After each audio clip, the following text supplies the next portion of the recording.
podcast. Let's get it. Let's go. We are here, baby. We are here. What is up, She? What's up? Tell us up. Tell the people what's up. What's up, everybody? Well, before we even get to the episode, I have to talk to y'all about our partnership. Yes, we're growing. Partnership, baby. I have to talk to you guys about Dakoga. Dakoga is a up-and-coming anime line that does hoodies, T-shirts. I think they do denim jackets or whatever. I know they're probably working on film because they have a lot of great stuff. And basically, we just want to talk about them because they are supporting us. You guys should go check them out on Instagram at Dakoga Shop. That is DAKOGAS Shop. Y'all know how to spell. Y'all go check them out. So tell them Chris Anime Gensho sent you over here. Follow them, do all that great stuff. Basically, if you want to go shop over there and you can want some stuff off, you can use the code anime_gensho, which is us, lowercase a anime _ gensho, get 10% off anything you want. And yeah, go shop. I mean, those are some great guys, and you can get 10% off any discount or any item off of that discount. So I hope you guys enjoy it. Before we get into the episode, y'all go like, comment, subscribe, turn notification bells to notify for every podcast. You know what to do. Go follow us at anime_gensho, where we post polls, collabs, DMs, where we post clips of the episode. I just worked on some stuff, so I'll probably have a clip out tonight of some of the few past episodes or whatever. So y'all should check that out. Go follow She Eyes.lens. Got something there? Oh yes. Also check out Broken Out of Life. I think I said their name. Broken Out Life. You know, shout out to the dudes, shout out to the boys, whatever. We just did a podcast with them last night. Yeah. They talked about how it should be out sometime next week. But that'll be in the Weedman West. They have two different. Go check out the Broken Out Life and the Weedman West, because the Broken Out Life is more of them talking. They're also on Twitch. Yeah, they're on Twitch too at Broken Out Life. And if you're into stuff like that, go watch him on Twitch, all that good stuff. And he does gaming too now. So Chris is doing everything. West too. No shade of West. I'll also go follow my dudes, Anime Headliners, because there's no way they should have only 70-something followers. These guys make really good content. They push out a lot of content. They talk about good character analysis. They went from Azula to Law to characters from Dragon Ball to they cover anime verse, non-anime verse. Like, you guys really check them out. And so tell them Anime Gensho sent you. Well, we're planning to do something with them very soon. So you guys should go and check out for them. Go follow, but like I said, go follow She Eyes at a Lens on Instagram if you want some pics. You want in his area, hit him up after he's done quarantining. I'm sure he'll be more happy to flick you up and get you all right for the page. I don't think I have any more for our little intro or whatever. But today, before we get talking about Japan sinks or whatever, 3 anime we have been watching this week, and what we think about them. What about you, She? 3. I finally caught up to season 2 of Promised Neverland. Okay, good. Yeah, I finally finished the first season, started on the second season, and it's interesting. Have you watched episode 3? I haven't watched it yet. I have not. Episode 3 of season 2? Mm-hmm, yeah. When that must have came out recently, because it came out today. Today. They came out today. Okay, because I watched it yesterday or the other day. Okay.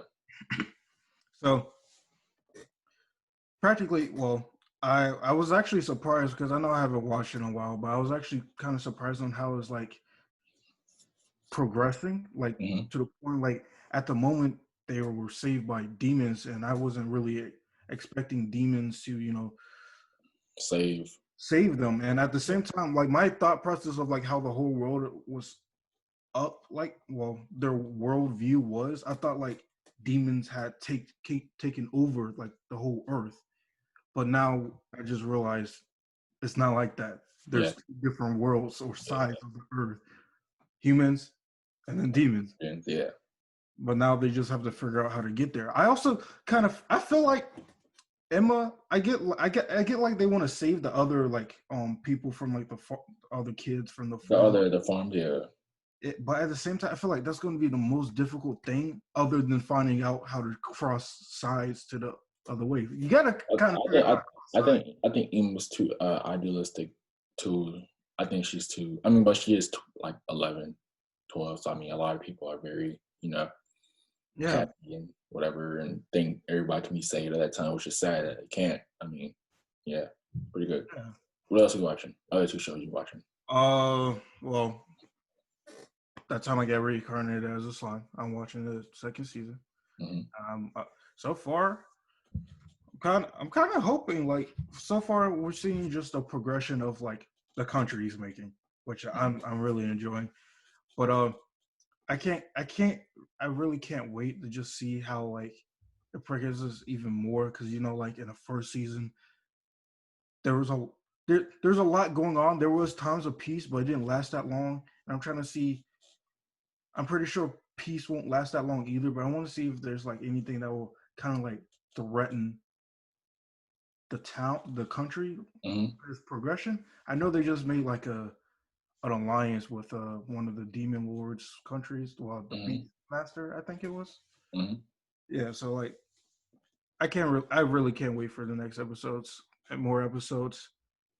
All right, what's the last thing you're watching? Last thing I'm watching is what did I? Watching Black Clover? Yeah. Yes. I am an episode behind. I did not watch the new episode that came out yesterday, I think it was. I did not watch that. I have not watched episode 3 of of the new season. I don't even know what season this is, but yeah. I don't mean with animes. I don't even do seasons when it is long. You gotta go to arcs or whatever. That's true. Plus,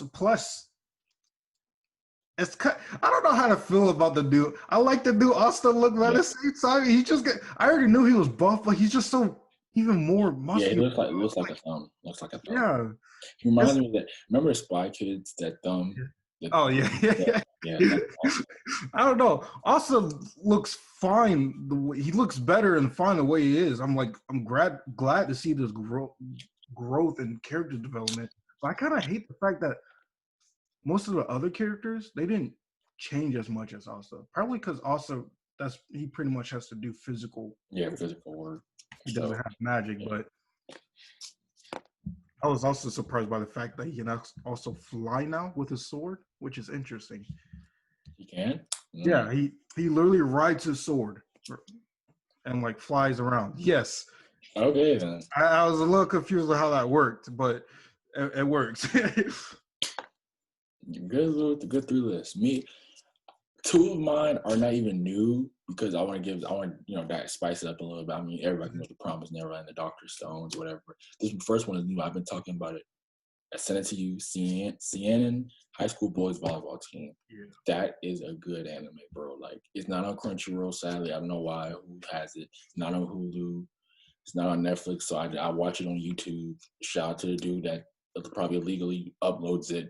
He's a G, but it's really good. It takes the route of a way different than normal sports anime. I don't think it's probably not shonen. Route, like, is it? It's haiku, right? Yeah, it's different. It's different than haiku. It's a lot different. Like, it's more challenging, more of a struggle. You get more like it's more of like a slice of life. Adult anime. What's the name? Adult. What's the adult anime? What's the name of the adult genre anime? Forgot. Can't think. Well, not edgy. No, it's not. It's not edgy. It's just like it's more not like, edgy. It's like etchy. Yeah, I get. Yeah. It's more like catered to like 17, like more adults, and it has more like with sports animes. There's always a sense of like unrealism, and there's always like they're like just, oh my gosh, we can always win like that. Like all we have to do is push through. Like, no, sometimes in sports or in life, like there are times where you can try your hardest and you're just not good enough. Like, or sometimes where it's just like you are giving your all and you're lying to yourself, or you do get nervous. Like, but sometimes you do get nervous, but you can't push through it and make yourself have a good performance. Like sometimes you get nervous and you choke and you don't play well. And it happens. I mean, it happens to the professional athletes. I mean, of course, it's gonna happen to these. This is based off of a middle school team. Like it starts in eighth grade summer going to ninth. So yeah, and it's really good. Like, I really, really, really recommend it to all of you guys. It kind of has like the starting part of haiku because haiku started off like junior. Yeah. Yeah, Junior. Yeah. My second anime I'm watching this is old, not old. It came out 2013. Devil is a part timer or whatever. I don't know if you've seen it. You seen it? Yeah, I see it. Yeah, Okay, yeah, yeah. yeah. 13 episode anime, pretty good, really good. It's good. It's funny. It's Yeah. really funny too. Like, I mean, I suggest it to anybody. And the other one I'm watching, this is more like a slice life. It's called. I'm pulling it up right now. It's called. What is the name of this? Anuhana, the flower we saw that day on Netflix. It's basically about this girl, like this friend group like this girl died or whatever, and basically they can see her, and like that makes the friend group comes back. It's kind of like a little slice of life type of whatever. It's really good though. Like I really enjoy it because like I said, I'm trying to change my genre a little bit. Like I do like romance. I've watched romance anime, but it's like I'm trying to get some more in, along with the big stuff out there. Just trying to just trying to get it all in. So that's mostly our anime of the week. We're probably gonna do every time we talk about like our show reviews to keep the episode, a little more fresher and longer. I'm probably gonna do this and talk about, what we're watching this week, keep y'all posted, try to diversify it a little bit. But you ready for some Japan Sinks 2020 talk, baby? Yes. You can start off episode 5.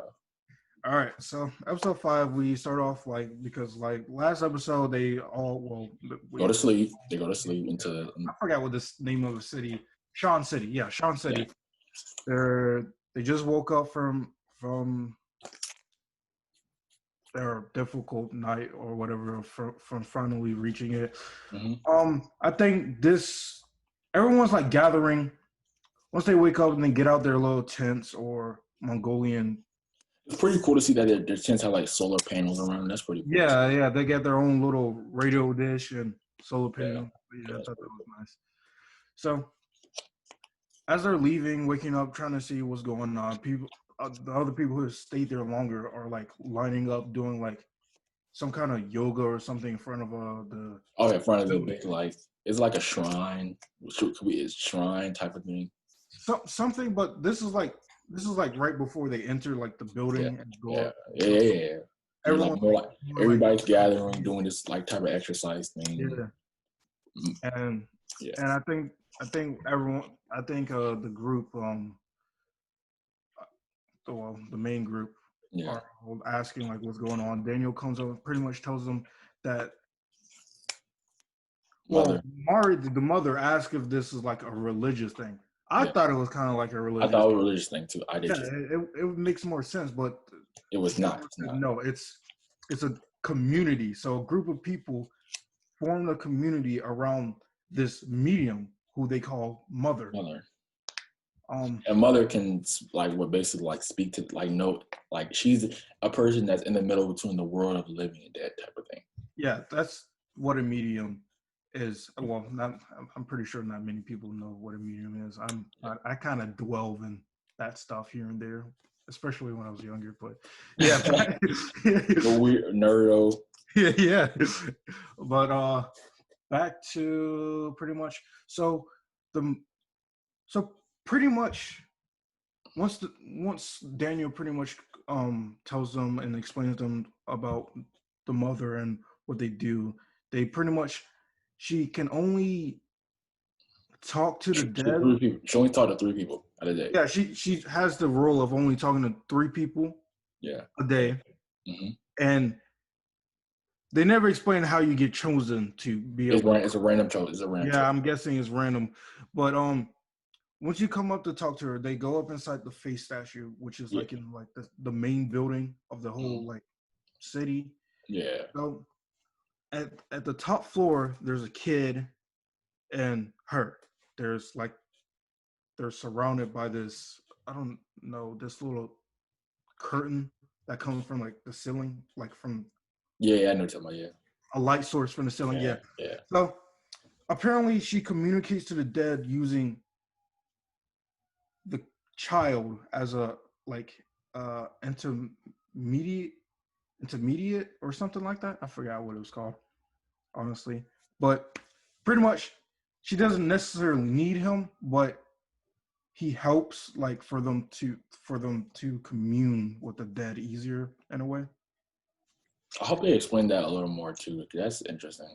Like, you know, We wondering might why have that to is. like look it up on our own or Yeah. something or whatnot. But so we're all watching like her perform her ability. She takes so the first person in line is like this girl who wants to hear from her mother. She Mm. hands her what was it?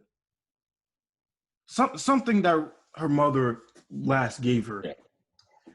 So and I think mother pretty much told her something. That her mom said live a long life for Yeah, her, and that just basically like keep living. That's yeah, basically yeah. like. Something good, something that And will the girl starts crying. yeah, and she walks away and whatnot, and just happy. The next person in line gives her it's a guy, it's a young male. He gives her something that was once his father's. He's asked, "What does my father say to me?" And then she responds back to him with, "I know you saw me under that crushed rock. Why did you leave me?" It pretty much said that his father wanted Wish him she to wish die. she'd have died too. Yeah, he wished for him to die too. So it's something completely different. And Yeah, I feel like even like in real life, like with people who do believe in stuff like that, and not saying who don't, I'm just putting it out there. Like messing with the dead is like a very like scary thing that you probably don't want because you don't know who you're talking to or again. Like yeah, everybody's seen the Conjuring movies when they playing a little Ouija board and you think you're talking to somebody, like you think that's their past relative, and it's not. So yeah, yeah, it was a little. It was kind of funny too, though. It was funny. It was funny too. I giggled. he giggled. Yeah, I giggled a little bit. So after the communion, it only shows us to her talking to two people that time. So then So I take a like right picture. after that guy, it literally ends. Yeah. So then they take So a picture or whatever. yeah, they're down at the first floor or whatnot. The white hair guy, he takes the glasses off of Haru. Yeah, horror. Yeah. Yeah, that the guy who hasn't been Track. talking. Yeah, the track. Yeah. That's track too. So he runs up towards her and pretty much he just straight up says it. You're a fake. I was like, oh, I was not Yeah. expecting that The yet. dude's like, get off, like, leave her alone, stand back, Yeah, please. like she had like a little personal security guard or Yeah. secretary or something like that, pretty much telling him to go away and that it's over. If you want, you can wait next time or something like this. She's not going to do. She only does 3 people a day and whatnot, and you got to be chosen. So he asks how you get chosen, and and the guy responds in the most like he answers with sort of like you don't know how to you don't know what he means. He literally says you have to be chosen. Yeah. Yeah, so I was like, okay, well, that's interesting. And then basically they get a message from the girl who I'm sorry I forgot her name. I liked her. Nanami, Oh, yeah, pretty she much. died. Saying, yeah, she died. She sends a message basically saying like, live on, keep fighting type of thing. Yeah, and at first, I thought she was just saying mumbo jumbo because I don't know why, but I thought he gave that to her because it was like because they stole it off the guy they beat up. Yeah. So I thought she was going to say something from him, but I was like, he's not dead. So, and I Yeah. was like, kind of confused, like, but I guess it really does mean connect to someone someone important to you or something Yeah. like that. Yeah. Because I thought she probably would have got it completely wrong, but she was actually 100% right. Um, Exactly. so later they're like on the balcony of like the top floor of this little statue, the main building. They're sitting here thinking, wondering if her ability is real or No, real. this happened. No, what happens next is they're eating at lunch and then they talk about like Yeah. school. Yeah. So they're I guess go to. I mean, that's not really that important. They go to school and what happens next after that is kind of important. Basically, the daughter she goes home or well no basically they're planning marijuana whatever. the mom and the foreigner. They're like doing stuff with marijuana. Oh no, that was Haru because they chose to do some Oh work. yeah, Yeah. with marijuana or whatever, and they're just working, and basically the daughter she's working with like a old dude or no, Yeah, he doesn't she's look doing really like old. some Yeah, nursery. nursing home because the dude doesn't look old. Maybe a dude that's like paralyzed or whatever. Yeah, he's definitely Paralyzed, paralyzed because he can only paralyzed. move certain parts of his Yeah, body. paralyzed from like probably like the head down. Yeah, Like, yeah, so basically some weird stuff happens where he's blinking his eye, and she's like, "So you can predict earthquakes?" And then it's just that's like like, later. That's like no, later no, though. that happens legit while she's taking care of him. Like, I know, but like I know, but like actually, she does say that first. Okay, never mind, never mind, never yeah. mind. So then like an earthquake happens, Yeah, and then and then I have that. She's like, "Can you predict earthquakes?" And then like, I mean, he can't really talk, so he's not what he's gonna say. yeah, he's just blinking at her, and she's like, "Nah, that's just my." I think she's kind of going. How do you feel about that? Do you think it's connection or like he's just blinking? Oh, it's a connection. It's a connection that like more about that happens in episode 6. Okay, okay, Yeah, okay. yeah. So literally after that little small The, earthquake, it's like getting late. She returns back to the tent with yeah, her mom. She starts talking because okay, so Go ever since like they encountered Mother and saw that her abilities were kind of true, Go has been trying to probably like see if he that. could So he's doing yeah like a try to Morse code type of communicate with the father, and but the mother and Ayuma or the daughter was pretty much saying he shouldn't. But at this time, the daughter is actually changing her mind. She actually feels like she should she should, yeah. try to talk to him or get the mother to talk to her. And her mother Basically, said, "No, you shouldn't." the mom there. Okay, so this is kind of where like the climax of episode was this five? It's five to me because basically she's like, I kind of this is when the daughter gets annoying. Like I'm Yeah, I was like, about to yeah, say. I was like about I'm to just say. like, dude, like she's probably been married. We don't know how long they're married, but they've definitely been married a long time. They had kids with you. Like she obviously loves like your dad or whatever, or her husband, somebody she knew before y'all was even like alive. She Yeah, obviously loves like the dude she decided to marry with. Probably decided to spend the rest of her life with, most likely. And you just think she doesn't care. Just no, she wants to be strong for you guys, and she wants to push through because basically, like, if she's not strong, then how can you guys be strong? Like, of course she's sad. She's probably crying every time you guys are sleeping, whatever. But she doesn't want to show that because, yeah. like, She wanted she to wants show to be that she. strong for her Yeah. kids. Yeah, I could honestly tell, and her just snapping her I can understand like the daughter at times, but I still at the same point because like they're trying to act tough, but it's hard when you constantly remind them that Yeah, since you're acting tough, yeah. And you're it's trying like to I show just like, and if your she was fear. probably crying all the time, she'd be like, "Mom, you're always crying." Like, you can't really pick both. Either you get somebody that's strong, or you get somebody that's in this situation. Like, you get somebody that's strong and understand, like, being like, "Yes, just let's move on." Like, I bet you, guarantee you, if they get to the place where it's safe and the Earth's literally not, where Japan's literally like you're at a place They'll where take their time to move. country is not Japan. I'm sure she will sit down and take a shower and cry, probably her eyes out that she has Yeah, new life. And then basically she's accusing her of moving on from her dad. This guy, I'm like, yeah, okay, and try to get with Daniel. I'm like, okay, she can't have somebody that's just treating her nice, like treating her better than you are as her own daughter. And Like, I was about to say, like, even Ghost actually being more mature than her, and yeah, he's I mean, younger. yeah, exactly. And it's just like, dude, like I would have I would have slapped that girl like who are you talking to? Like I legit am risking my life.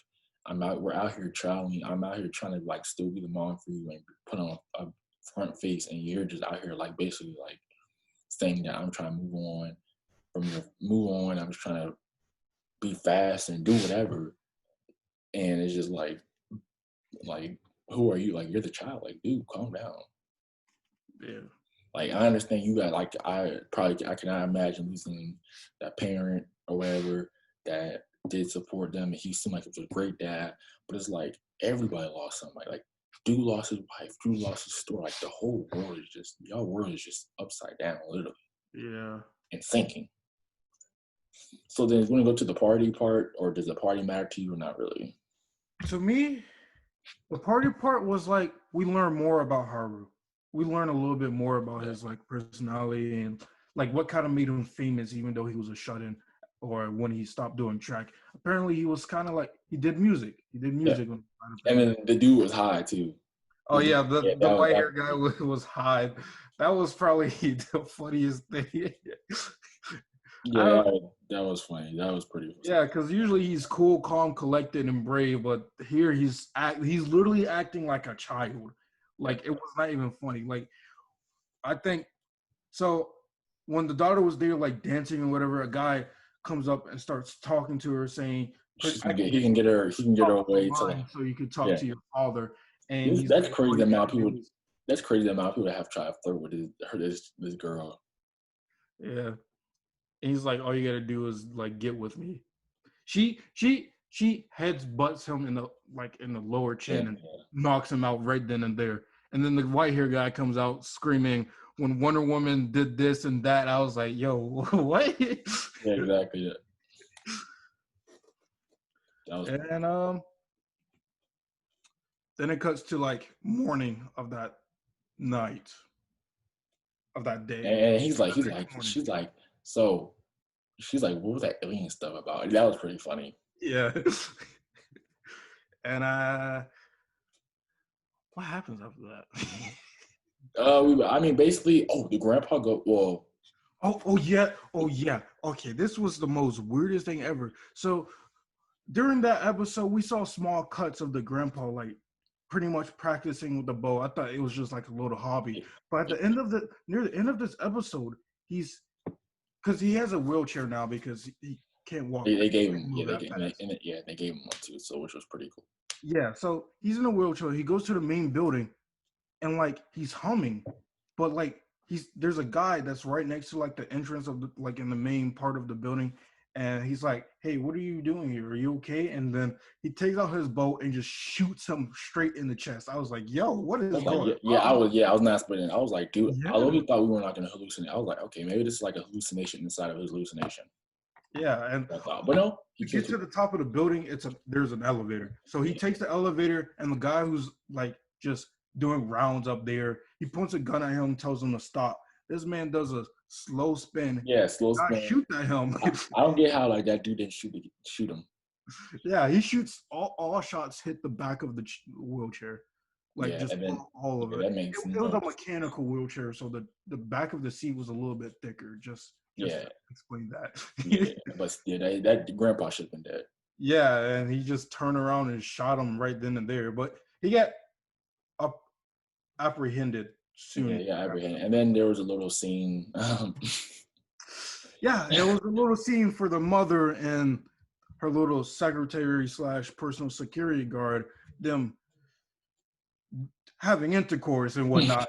So Yeah, that was like I weird was because like, it's like y'all like this show has not been farthest from it. So we were just like, when I saw this, I was like, I'm glad I decided to turn this on in front of like the kids and living. yeah, I was like, Like, and plus, I was like, what is the importance of this? Is this just to show their relationship or something? To because have of a that, you could have told them holding hands or kissing or something. Like we didn't. yeah, Yeah, but so that was just that would have been better. That would have been better, honestly. But I guess the only importance it showed was to show their relationship because in the next maybe to show that mother is human too. Like she can talk to people, but she does have like human needs and desires to be pleased and stuff. I don't know. I don't know, but But basically, so he I gets think that they apprehended. supposed to show more. Oh, so in the next episode, we figure out like pretty much Okay, we're done with episode 5. He got yeah, apprehended in episode 6. episode 6. We pretty much figure out why the Gramps started killing. Because he having withdrawal symptoms. He was showing withdrawal symptoms. They pretty much locked him up in like their basement. He was showing withdrawal symptoms because he was heavily addicted to morphine, but at the same time, he was completely sane during that whole thing. He wasn't experiencing withdrawal, but for some reason, the kid that they all pretty much look up, they see as like a spiritual like figure, like a high like you could say some kind of spiritual being, but not completely, but someone who can connect to him, Yeah, something like that. somebody who's the medium. Yeah, something like a little bit higher than a medium or something. But he had great value. So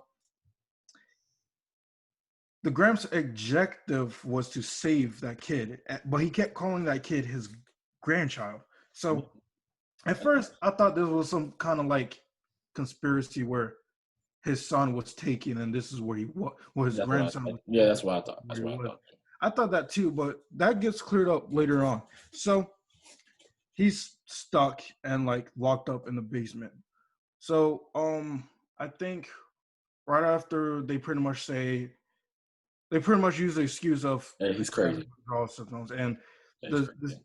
doctor, I'm guessing the head doctor at the building asks mother why she's keeping him alive, and she pretty much says, "I'm trying to keep To keep the peace or whatever. till after the like." I mean, anything she could like put something like put some poison and say he just got old and he died in his sleep or something like that. I mean, he's very old. You can get away with that.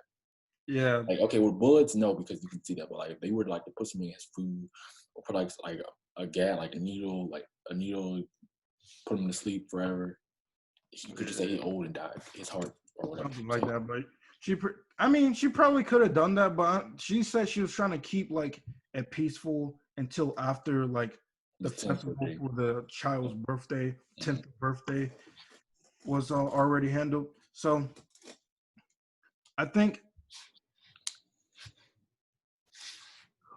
we see more like some character development with Haru. Haru's actually outside.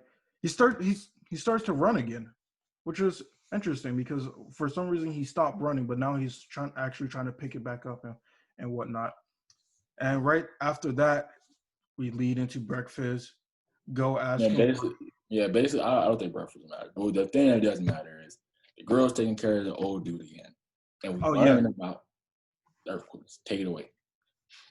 Oh, okay. So he keeps blinking at her, and she's like, okay. So we kind of missed something from the last episode. But this is how she made the connection that he was doing some kind of code with his eyes. Mm-hmm. Because last episode, when she returned back to the tent, right before she entered, Go was on top of it, flashing his light up in the sky because that's how he communicates with his dad. Yeah. So she figured out it's most code because Go was using most code to speak with his father. So she told him that she doesn't understand Morse code and whatnot, and I pretty much asked him if he's doing Morse code to make sure. She told him to blink once for yes and blink twice for no, and he pretty much blink yes for that he's doing Morse code and whatnot. So she quickly downloaded an app, and so she can looked to see if an earthquake was coming, and it said it was. Oh no! She downloaded an app to figure out the Morse code to translate it. So she told him to spell out each character slowly, so she can type it in. And pretty much it said, "A big earthquake is coming. This area is not safe." And she made the assumption if he was Mr. Owen Dara, something like that. I 100% butchered his name, but he's the guy on the news who pretty much said Japan will sink. Yeah, basically, he's Yeah. the one. So she asked him if that's him, and he blinks once for yes. So she runs back to the tent, screaming at her mom, telling her this, and well, obviously, as the good mother she is, she believes her. So yeah, she should. And at this time, they're literally starting the festival. So both of them run up to all the people who gather up and like at the main part where this festival is, are screaming at them saying, well, she screams at them saying a big earthquake is going to hit. We're not safe here. We have to leave. And like, usually you should listen to certain people when they're like panicking and you can see it in their eyes. Yeah. But they don't listen to them, especially once she says the guy who she got the information from is the guy on the news who said Japan is sinking. They even laughed at her. I was like, okay. And I thought it was kind of funny because as soon as they laughed at her, they saw a fire approaching. They saw a fire and they all thought it was from like a fallen torch or something. But right after they recognized the fire, an earthquake kicked them, and everything below them where they exactly where they're standing started lifting up, and everything, and the festival was just thrown around. Yeah. And as this happens, like there's a brief stop, but like the arm of the statue which makes up the big main building falls off, and it breaks off, and it lands towards Go and the sumo guy, or the guy who pretty much feeds everyone, who passes out the food. Yeah. And literally lands towards them, but the big guy takes the blunt force of like the broken pieces of a giant thick rock slab of this thick, lands directly on his back, and he's on all fours bracing for it, so like he doesn't tilt in or anything, so he just takes it. Yeah. And I'm like, Chad. Yeah, I'm amazed he was even conscious after just taking it. I'm amazed he's not dead. He's a big dude, but like he's a big dude, but that's a big rock. Yeah, he's a sumo wrestler, so it's understandable. But at the same time, you're still human, and you can't just take the blunt force of that coming from all the way up here and just hitting your back and your head at the same time. Like, oh my god! So the mother comes over, gets goes like, you got to come with us, but the guy already knows that he's done for. Because I was about to say, even if you do like stay conscious for that long, you're gonna die, and you're gonna die from blood loss. Yeah, exactly. So, yeah. Goes out here losing all his friends, man. Yeah. So after that, the mother goes look for the truck, which is that's also something we forgot. Gramps pretty much got the car from the last episode. Gramps pretty much got the kid and brought him all the way down to the main floor of the building, got in the truck, drove off, but his withdrawal symptoms started getting worse, so he kind of passed out and crashed into the main gate. So at this point, the mother had. That's how he got apprehended too. So. Yeah, that's. So the mother went to the front gate. Well, was looking for the truck, and she found it at the front gate. She gets the truck, and they drive back to the main building so they can get everyone. So she can get everyone.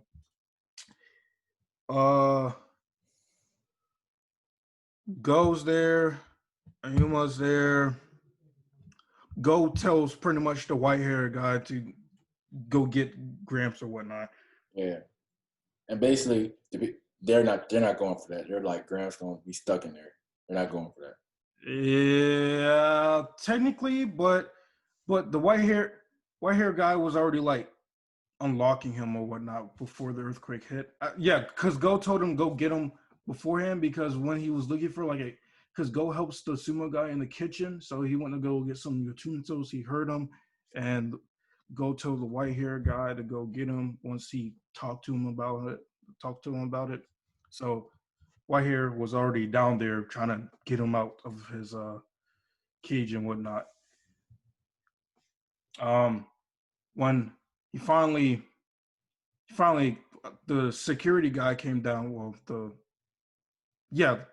the secretary guy. I'm gonna just call him secretary guy. The secretary guy comes down and throws the keys towards him to hurry up and get him out. The white hair already knew about his addiction to morphine, so he gives him some more morphine, so he's calms down and he's not going crazy and whatnot. Yeah, so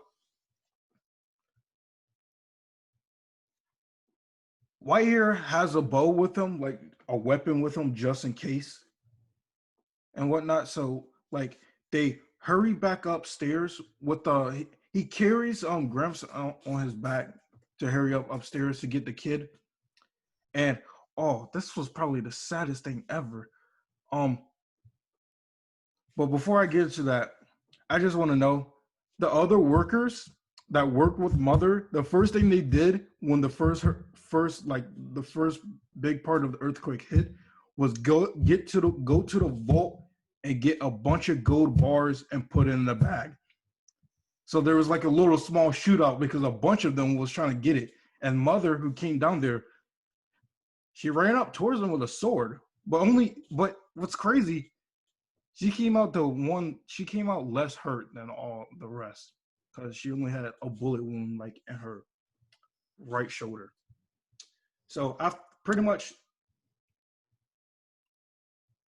she goes back upstairs to get what's apparently the boy who's actually her son, which is her son and the secretary's son. That's why they were so complacent on trying to make his 10th birthday so special and whatnot. So it was interesting. But back to it. Once they're up there, once she arrives to the room, the boy looks towards her and reaches his hands out and says, it's apparently his first words ever, because apparently he was born not able to speak or something like that. So his first words ever was, I think, "Thank you, Mother," or something like that. Or he called out for her. He called out for his mother. And right when he did that, a big piece of the ceiling fell down, boom, right on his head. And he was gone. Yeah. He was gone. I was not expecting that. That was actually the saddest thing I've ever seen so far, besides the father's death. Yeah, brutal. Yeah, it was really brutal. And the Gramps, when they finally reached the top of the steps into that room where the mother is now holding him and crying her eyes out and whatnot, he says, "I couldn't save my grandchild," and the security guy says, that's not your grandson. And he's like, "Oh, I know." I was like, "Oh, then why do you keep calling him his grandson?" He was like, and then we finally figured out what happened to his grandchild, which is actually a girl. She was apparently lost in a landslide, never to be found. And I think her name was something, but he had something that was last given, that was hers, and he gave it to Mother, and she read out, well, she said the message that was left by his grandchild, which is pretty much telling him to quit smoking and quit doing morphine and whatnot. I mean, live a good life. That's true, but like he's lived a long life doing it. Yeah, that is true. So Whitehair picks him back up on his back and pretty much tries to hurry up down the steps, which is now the building's collapsing, so it's a little bit harder, and you kind of got to move faster. But the Gramps tells him to leave him behind and whatnot, and Whitehair is refusing.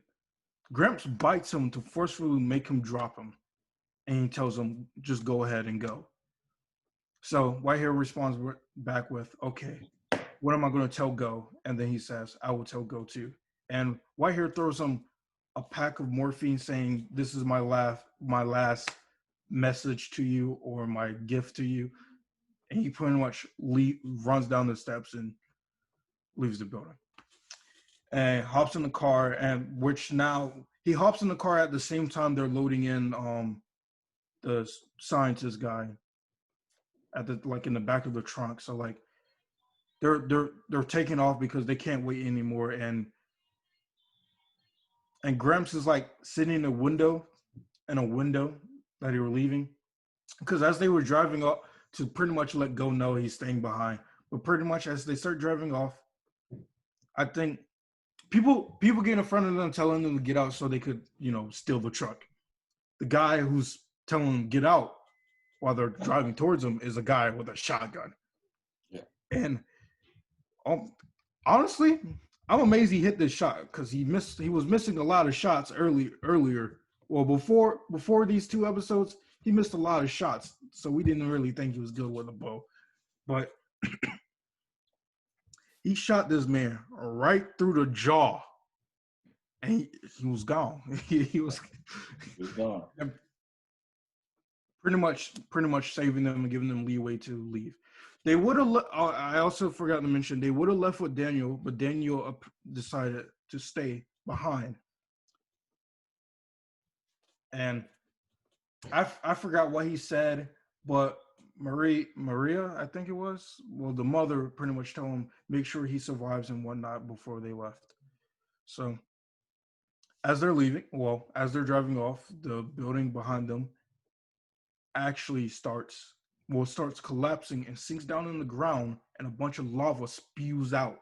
Yeah, and just consumes the building. Yeah, you can tell that we're getting to the worst end of the show. Like good things are building up, and the world is sinking. And yeah, and it was crazy because the way the episode ended was like it was the last episode, like it was supposed to end right there, because literally you get the credits, and it's like I don't know how to explain it, but it felt like it ended in a way. Yeah, like it felt like it was over. Yeah, that's what I meant. Like it just felt like it was over, but it wasn't. Yeah, you got more of the story. It's probably just the end of the. It was probably just the end of the beginning. Yeah. The end of them, Oh the saga of them being there. So, yeah, having that little. That's it for 5 and 6, right? You got anything else? I guess. Yeah, that is exactly it. Yeah, that's it. I mean, like I said, y'all, next week I'm gonna plan my anime out because this I let she take 6 over because I watched it, but I wasn't watching it, paying attention enough where I should have been. I probably should have put it in English where I could actually like do other stuff and listen. Yeah, that's on me. And yeah, thanks again, Sheik, for carrying episode 6, bro. I appreciate it. So before we let you guys out, we're gonna outro out. Go follow, go like, comment, subscribe, turn notification bell so you get notified for every podcast. Go follow Sheik at the Lens, where he has photography, where he if you're in his area after he's on quarantine, I'm sure he'll come get you a picture, get you right. He has a new little profile pic. I don't know if he's gonna plan to upload any pictures anytime soon, but y'all should go check that out. And let me get my guys out here, my partnership. Like I said earlier, y'all go follow Dakoga. Go follow them at Dakoga Shop on Instagram, where they have hoodies, t-shirts, and I'm sure they're working on a lot more amazing things. I will have the link to their website in the bio. Go, and if you want any type of merchandise, you can go do that, and you can get 10% off with the code anime_Gensho. So go do that. Go get your anime merch, because I know you guys want some. We all want some. We are all weebs here. And I just hope you guys stay safe, stay watching anime, stay being weird. You got anything else to say to the people? Not anything. Not anything for me besides stay safe. I hope everyone doing well. Everyone trying to hurry up, finish doing schoolwork and whatnot so they can move on with their life and try to get through this pandemic. Hope you guys stay safe, stay watching us, stay watching anime, stay up. Peace.